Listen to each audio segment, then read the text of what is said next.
నమస్కారం. లక్ష్మి చెప్పే కథలకు స్వాగతం. వీణులతో వీక్షించడానికి సిద్ధం కండి. ప్రియ సఖులు, ఇప్పుడు మనం శ్రీ పోడూరి వెంకటరమణ శర్మ గారు రచించిన అదృష్టం అనే ఒక చక్కటి కథను విందామండి.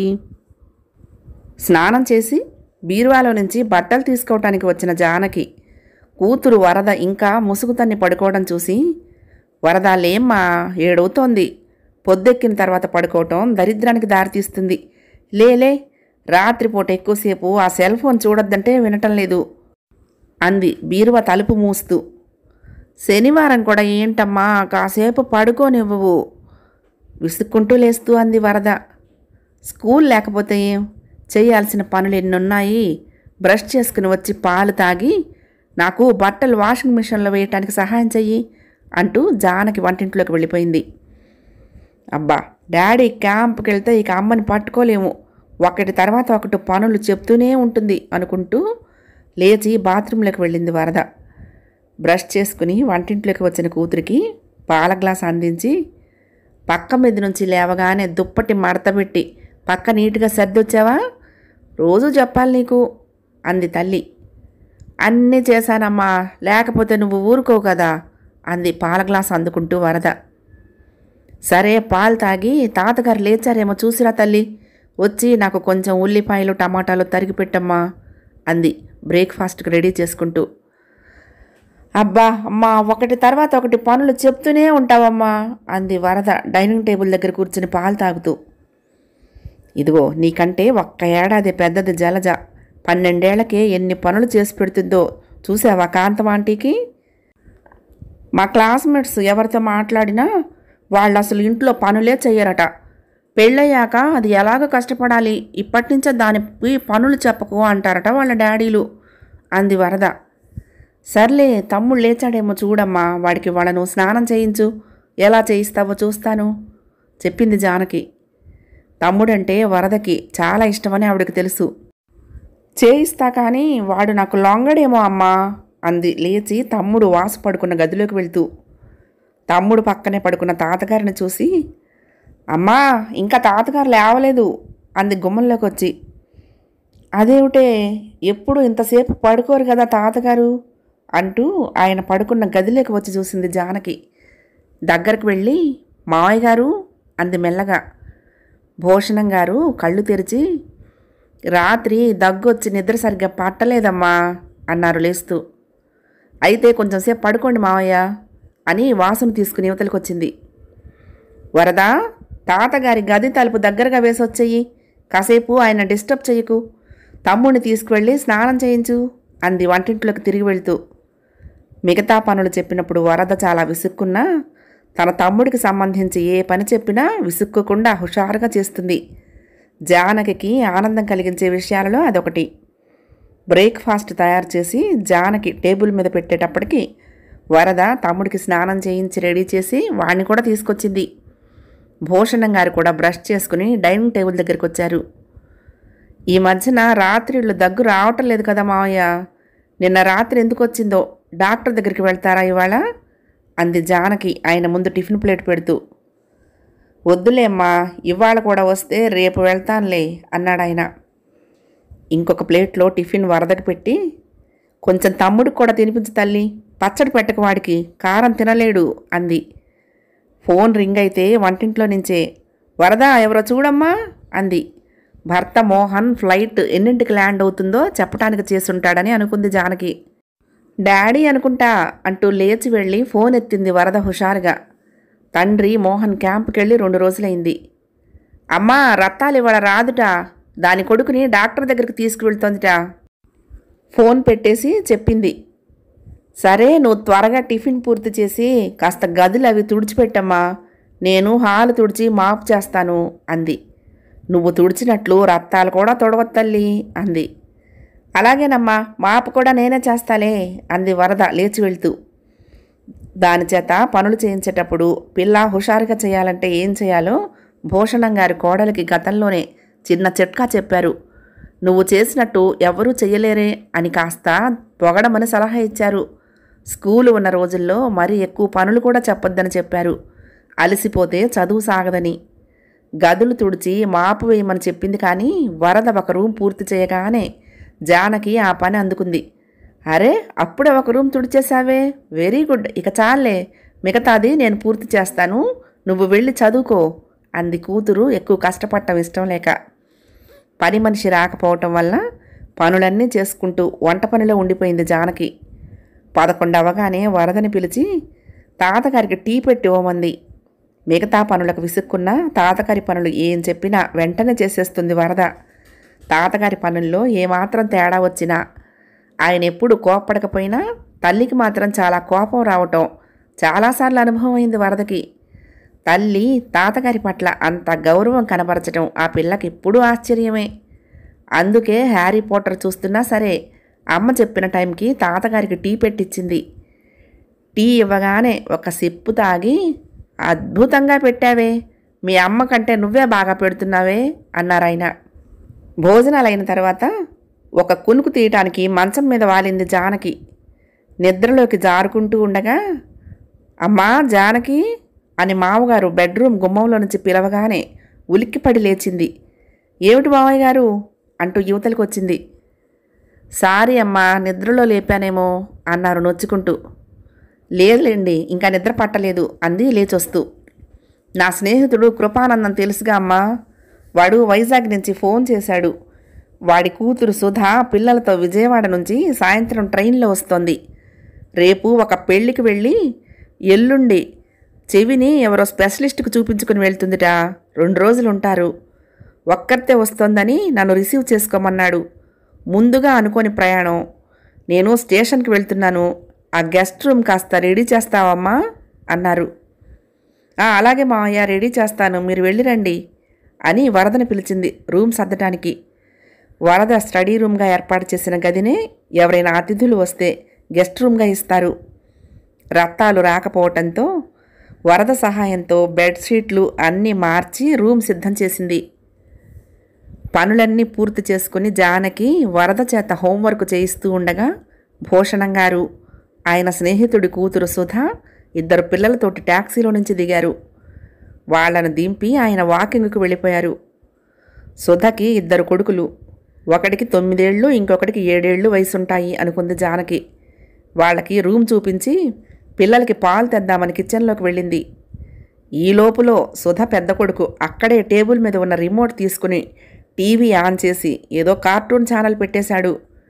టీవీ ఆన్ అవ్వగానే రెండోవాడు అన్న దగ్గరికి వచ్చి రిమోట్ లాక్కుని ఇంకో ఛానల్ మార్చేశాడు. దాంతో ఒకళ్ళ దగ్గర నుంచి ఇంకొకళ్ళు రిమోట్ లాక్కోవటానికి యుద్ధం ప్రారంభమయ్యి ఒకళ్ళ మీద ఒకళ్ళు పడి గుద్దుకోవడం మొదలుపెట్టారు. సరిగ్గా అదే టైంలో ఊరు నుంచి వచ్చిన మోహన్ లోపలికి అడుగుపెట్టి సీన్ చూసి స్టన్ అయిపోయాడు. పిల్లల్లో పెద్దవాడు చిన్నవాడి మీద కూర్చుని గుద్దబోతూ ఉంటే వెంటనే వెళ్ళి వాడి నడ్డి మీద చిన్న దెబ్బ వేసి ఇద్దరినీ వేరు చేశాడు. ఇదంతా కొద్ది క్షణాల్లో జరిగిపోయింది. మోహన్ ఒక చిన్న దెబ్బ వేయగానే వాడు పెద్దగా ఏడ్చుకుంటూ కింద పడి దొర్లటం మొదలుపెట్టాడు. మోహన్ తెల్లబోయాడు. అసలు ఎవరు వీళ్ళా అని. అరుపులు వినగానే జానకి కిచెన్లో నుంచి సుధ బెడ్రూమ్లో నుంచి ఒకేసారి వచ్చారు. వాళ్ళ అమ్మను చూడగానే ఇంకా గొంతు పెంచాడు సుధ కొడుకు. చిన్నపిల్లవాడికి ప్రమాదమని వాడిని తప్పించడానికి ఒకటి వేశాను అన్నాడు మోహన్ అపాలజెటిక్గా. ఎవరు అన్నట్లు భార్య కేసు చూశాడు. వెధవ, దెబ్బలు తినే యోగం ఉంటే ఎవరు తప్పించగలరు అంటూ వాడిని లోపలికి లాక్కుపోయింది సుధ. తోడికోడళ్ళ సినిమాలో సూర్యకాంతం కొడుకు సీన్ గుర్తుకొచ్చింది మోహన్కి. సామాను లోపల పెడుతూ భర్తకు వాళ్ళెవరో చెప్పింది జానకి. సుధ ప్రవర్తనకి ఇద్దరూ కొంచెం తెల్లబోయి తేరుకున్నారు. ఈ గొడవలు అక్కడికి వచ్చిన వరద తండ్రి వచ్చినప్పుడు వెళ్ళి మీద పడి ఏం తెచ్చావు డాడీ అంటూ చేసే హడావిడి మర్చిపోయి తెల్లబోయి చూస్తూ నుంచింది.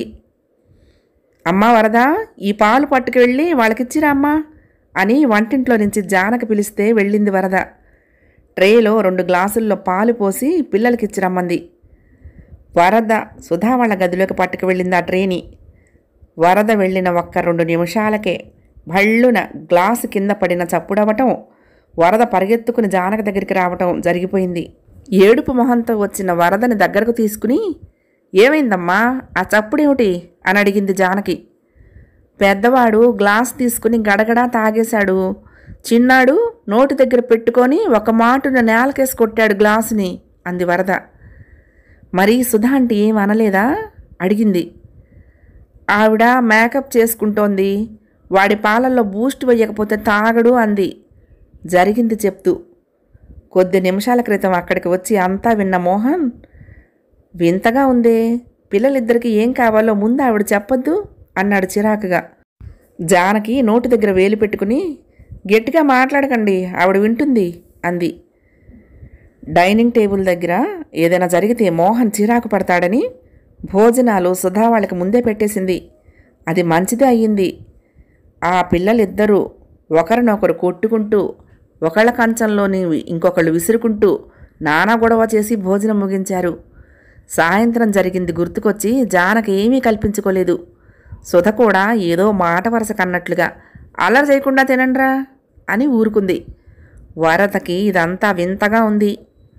మరనాడు ప్రొద్దుటే రత్తాలు రావటంతో కొంత ఊపిరి పీల్చుకుంది జానకి. రత్తాలు రాగానే సుధా వాళ్ళ సంగతి చెప్పి, వాళ్ళు పెళ్లికి వెళ్తారు, వెళ్ళిన తర్వాత వాళ్ళ గది శుభ్రం చేద్దు గాని ఈ లోపులో మిగతా పని పూర్తి చేయమంది. తాను తయారై బయటికి వచ్చి, పిల్లల్ని ఉంచి వెళ్తాను అంది సుధా. జానకి గుండె గుబేలుమంది.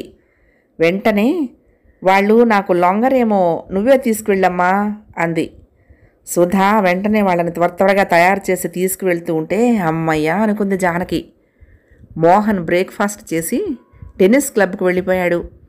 ఆదివారం లంచ్ కూడా అతను అక్కడే చేస్తాడు. లంచ్ టైం అవగానే వరదని పిలిచి ముగ్గురికి కంచాలు పెట్టమని డైనింగ్ టేబుల్ మీదకి అన్ని పదార్థాలు చేర్చింది జానకి. కొడుక్కి ముందే పెట్టేసి పడుకోబెట్టింది. తాతగారిని పిలుచుకురారా అని వరదని పంపి ముగ్గురికి వడ్డన చేసింది. అన్ని పనులు పూర్తి చేసుకుని రత్తాలు చేతులు తుడుచుకుంటూ వచ్చి, మళ్ళీ సాయంత్రం వస్తానమ్మా అని కాస్త ముందుకు వెళ్ళి మళ్ళీ వెనక్కొచ్చింది. ఏమిటి రత్తాలు అంది జానకి. రత్తాలు ఏదో చెప్పాలనుకుంటోందని అనిపించింది. ఏమిటమ్మా ఆవిడ, ఎక్కడ తడిగుడ్డలు అక్కడే, ఎక్కడ ఇడిసిన గుడ్డలు అక్కడే, పడుకున్న పక్కల సరే సరి, ఆ టేబుల్ అంతా మేకప్ డబ్బాలు ట్యూబులు మూతలు తీసి అట్టానే పడున్నాయి. అవి మట్టుకు నేను ముట్టుకోలేదమ్మా. ఏ అమ్మ పెంచిందమ్మా ఈవిడ్ని, కనబడితే పట్టుకు దులిపేయాలనిపించింది అంది ఒక్క గుక్కలో. వరదతో సహా ముగ్గురూ తెల్లబోయారు రత్తాలు మాటలకి. జానకి తేరుకుని, ఏదోలే రత్తాలు, 2 పూటలు సర్దుకో, రేపు వెళ్ళిపోతారులే అంది. మీ స్నేహితుడి కూతురు అని జానకి ఏదో చెప్పబోతూ ఉంటే తల వంచుకుని అన్నం తింటున్న వరదకేసి కళ్ళతోనే చూపించి సంజ్ఞ చేశారు భూషణం గారు మాట్లాడొద్దన్నట్టు. జానకి అర్థమైంది.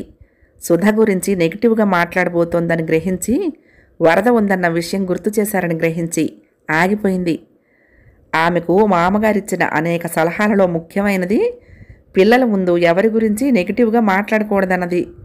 వాళ్ళంతటా వాళ్ళు గ్రహించి అభిప్రాయాలు ఏర్పరచుకుంటే తప్ప మనం మాట్లాడిన మాటలు వాళ్ళు సరిగ్గా అర్థం చేసుకునే వయసు లేకపోతే చాలా అనర్థాలు జరుగుతాయని చాలా మాటలు హెచ్చరించారు. అలాగే వాళ్ళలాగా వీళ్ళిలాగా అని లూజ్గా మాట్లాడటం ఆయనకు అసలు ఇష్టపడరు. అది పిల్లల ముందు మాట్లాడటం పూర్తిగా నిషిద్ధం. అందుకే ఆ విషయం అక్కడితో వదిలేసింది జానకి. స్వకులాభిమానం చూపటం కానీ, ఇతర కులాల గురించి చులకనగా మాట్లాడటం కానీ మోహన్ ఎప్పుడూ చెయ్యగా ఆమె చూడలేదు. మధ్యాహ్నం కునుకు తీసి లేచి టీ కప్పుతో నాగభూషణం గారి గదిలోకి వెళ్ళింది జానకి. ఆయన కప్పు అందుకుంటూ, ఏమ్మా వచ్చినప్పటి నుంచి వంటింట్లోకి తొంగి చూడకుండా హోటల్లో ఉన్నట్లుంటోంది సుధా కదూ అన్నాడు స్నేహితుడి కూతురి ప్రవర్తనను తలుచుకుంటూ. పెద్ద పనేం లేదుగా మావయ్య గారు అంది జానకి. ఆయన చెప్పినది మనసులో నిన్ననే అనిపించినా అదొక కంప్లైంట్లా తను మాట్లాడటం ఆయనకి ఇష్టం ఉండదని ఆమెకు తెలుసు. కృపానందాన్ని తలుచుకుంటేనమ్మా జాలేస్తోంది నాకు. ఈ సుధ ప్రవర్తనను పిల్లల ప్రవర్తన చూస్తే ఎవరికైనా కోపం రాకపోదు, కానీ ఒక విధంగా ఆమెను తప్పు పట్టలేము. ఏది మంచి ప్రవర్తన అనేది తెలుసుకునే అవకాశం కానీ చెప్పేవాళ్ళు కానీ లేకపోవటం దురదృష్టం అన్నారాయన. అదేమిటి మావయ్య, మీ ఫ్రెండు ఆయన భార్య చెప్పలేదా అడిగింది జానకి అర్థం కాక. అక్కడే ఉంది కదమ్మా సమస్య. బందర్లో నేను లెక్చరర్గా చేసేటప్పుడు నేను వాడు ఒకే ఇంట్లో 2 వాటాల్లో ఉండేవాళ్ళం. సుధా, దాని తమ్ముడు చిన్నపిల్లలు. మీ అత్తగారి ద్వారా వాళ్ళ కబుర్లు తెలిసేవి. సుధా వాళ్ళ అమ్మ ఝాన్సీ అదో రకం మనిషి. ఝాన్సీ వాళ్ళ అమ్మ ఎలా ఉండేదో ఝాన్సీని బట్టి ఊహించుకోవచ్చు. భర్త తరపు వాళ్ళెవరూ ఇంటికి రాకూడదు. ఒకవేళ వచ్చినా వాళ్ళ మీద పిల్లలకి చాలా నెగిటివ్గా చెప్పేది. వాళ్ళనే కాదు, ప్రతి వ్యక్తిలోనూ నెగిటివ్ విషయాలు ఊహించుకుని అవే పిల్లలకి చెప్పేది. పిల్లలు మాట్లాడే పద్ధతిని బట్టి అవన్నీ మాకు తెలిసేవి. నేను ఒక మాట వాడితో చెప్పడానికి ప్రయత్నించాను. అది ఒట్టి అమాయకురాలరా అని నవ్వి ఊరుకున్నాడు వాడు. ఎవరికైనా భార్య ప్రవర్తనలో తప్పు చూడటం అంత సులువు కాదు. ఝాన్సీ తల్లి ఆమెను వేరే మనస్తత్వాల వాళ్ళని చూడటానికి కానీ తెలుసుకోవటానికి కానీ అవకాశం కల్పించలేదు అనుకోవాలి అన్నారు నిట్టూరుస్తూ. నాకు కలిగిన అదృష్టం ఝాన్సీకి కలగలేదు అని మనసులో అనుకుని మామగారి దగ్గర కప్పు తీసుకుని వంటింట్లోకి వెళ్ళిపోయింది జానకి. వరద లంచ్ టేబుల్ దగ్గర నుంచి తన గదిలోకి వచ్చి హోంవర్క్ చేసుకుందామని కూర్చుంది. కానీ ఆ అమ్మాయి మనసు రత్తాలు అన్న మాటల మీదకే పదే పదే పోయాయి. సుధా ఆంటీ శుభ్రత లేకుండా అన్నీ గలీజు చేసినందుకు రత్తాలు సుధా ఆంటీ తల్లిని తిట్టిపోయటం ఆశ్చర్యం అనిపించింది వరదకి. మనసులో రోజంతా అవి మెదులుతూనే ఉన్నాయి. ఆ రోజు మర్నాడు సుధా పిల్లలు వెళ్ళిపోయేదాకా వరద వాళ్ళని గమనిస్తూనే ఉంది. సుధ వెళ్ళిన మర్నాడు స్కూల్ నుంచి వచ్చిన తర్వాత తల్లి పెట్టిన స్నాక్స్ తింటూ తల్లి ఏదో పుస్తకం చదువుతుంటే ఎదురుగా కూర్చుంది. జానకి పుస్తకంలో నుంచి తాళెత్తి వరద తనకేసి చూస్తూ ఉండటం చూసి, ఏమిటే అలా చూస్తున్నావు, ఏమన్నా కావాలా అంది. అమ్మా, అన్ని పనులు చేసుకోవటము, ఇంట్లో ఎలా ఉండాలో ఇవన్నీ నీకు అమ్మమ్మ నేర్పిందా అడిగింది వరద. ఒక్క క్షణం జానకి ఆశ్చర్యపోయినా ఆమెకు వెంటనే తట్టింది. రత్తాలు మాటల మీద వరద ఇంకా ఆలోచిస్తోందని అవకాశం వదులుకోదలుచుకోలేదు. నీకు తెలుసుగా, అమ్మమ్మ నరసాపురం తాతగారు ఇద్దరు డాక్టర్లే కదా. నేను ఒక్కతినే. వాళ్ళిద్దరూ ఎప్పుడూ నర్సింగ్ హోమ్ పనితో బిజీగా ఉండేవారు. ఇంట్లో వంట దగ్గర నుంచి అన్నిటికీ పనివాళ్ళు. నాకు ఏ పని పెద్దగా చేత కాలేదు చిన్నప్పుడు అంది. అయితే మరి వంట మిగతా పనులు ఎప్పుడు నేర్చుకున్నావమ్మా నువ్వు? అవన్నీ పెళ్ళయ్యేదాకా నాకేమీ రావు తల్లి. నరసాపురం తాతగారు ఈ తాతగారు చిన్నప్పటి నుంచి స్నేహితులు. ఒక మాటు తాతగారు నరసాపురం వచ్చినప్పుడు కలిసి మాట్లాడుకోవటంతో ప్రారంభమై 6 నెలల్లో పెళ్ళైపోయింది చెప్పింది జానకి. అయితే నీకు అన్నీ బామ్మ నేర్పిందా పనులు అంది వరద. మా పెళ్ళైన తర్వాత వచ్చిన 2వ రోజునే పెద్ద తాతగారు అంటే బామ్మ వాళ్ళ నాన్నగారికి అర్జెంటుగా హార్ట్ ఆపరేషన్ చేస్తున్నారని తెలిసి బామ్మ కాకినాడ వెళ్ళిపోయారు. ఆవిడ వెళ్ళిన వెంటనే అన్ని పనులు నా మీద పడ్డాయి. నాన్నగారు ఆఫీస్ పని మీద అనుకోకుండా బొంబాయి వెళ్ళారు. ఇంట్లో నేను తాతగారు మాత్రమే మిగిలాం. మొదటి రోజు నేను వంట చేస్తుంటే కాఫీ కోసం వంటింట్లోకి వచ్చి చూసిన తాతగారు నాకు ఏమీ రాదని గ్రహించేశారు. నన్ను కంగారు పడద్దని చెప్పి నాన్నగారు బొంబాయి నుంచి వచ్చేలోపు అన్నీ నేర్పారు. తప్పులు చేసినా కోపం తెచ్చుకోకుండా అన్నీ ఓపిగ్గా నేర్పారు. ఆయన చూపిన ఆప్యాయతతో నేను కూడా అన్నీ శ్రద్ధగా నేర్చుకున్నాను. ఆయన ఉద్యోగంలో చేరిన కొత్తల్లో పెళ్లికి ముందు హోటల్ భోజనం పడక ఆయనే చేసుకునేవారట. అందుకే తాతగారికి పనులన్నీ వచ్చు. ఇంట్లో పనులే కాదు, ఎవరింటికి వెళ్ళినా ఎలా ఉండాలో చెప్పేవారు. ఎంత కొత్త వాళ్ళైనా హాల్లో మగవాళ్లతో కూర్చోకుండా చొరవగా ఇంట్లో ఆడవాళ్ళ దగ్గరికి వెళ్ళి అన్ని పనుల్లోనూ సహాయం చెయ్యాలనేవారు. మనం ఏదో మర్యాద కన్నట్టు కాకుండా ఒకదాని తర్వాత ఒకటి చేతిలో పని అందుకోవాలని చెప్పేవారు. ఎక్కడైనా ఇంటికి అతిథులు వస్తే ఆడవాళ్ళకి ఎంత పని పెరుగుతుందో తాతగారు చెప్పినప్పుడు నేను ఆశ్చర్యపోయాను. తాతగారి సలహా పాటించడం వల్ల బంధువులు స్నేహితుల్లో నాకు మంచి పేరు వచ్చింది. బామ్మగారు తిరిగి వచ్చేటప్పటికి అన్ని పనుల్లోనూ నన్ను ఎక్స్పర్ట్ని చేసేశారు అని వివరంగా చెప్పింది కూతురికి జానకి. తాతగారంటే తల్లికి అంత గౌరవం ఎందుకో వరదకు అర్థమైంది. అమ్మ వరద, సుధా ఆంటీకి కానీ వాళ్ళ అమ్మగారు ఝాన్సీ గారికి కానీ తాతగారు లాంటి వారు తారసపడకపోవటం దురదృష్టం అంది జానకి లేచి లోపలికి వెళ్తూ. సుధా పిల్లలు వచ్చి వెళ్ళిన తర్వాత వరద చెప్పిన పనులన్నీ విసుక్కోకుండా చేస్తూ ఉండటం జానకి ఆశ్చర్యం కలిగించలేదు. కథ సమాప్తం. ప్రియ సఖులు, ఈ కథ మీకు నచ్చితే తప్పకుండా లైక్ చేయండి, షేర్ చేయండి, కామెంట్ చేయండి, సబ్స్క్రైబ్ చేసుకుని నన్ను ఎంకరేజ్ చేయండి. ఉంటానండి. ప్రేమతో లక్ష్మి, కృష్ణా తీరం, దుర్గమ్మ సన్నిధానం. నమస్తే.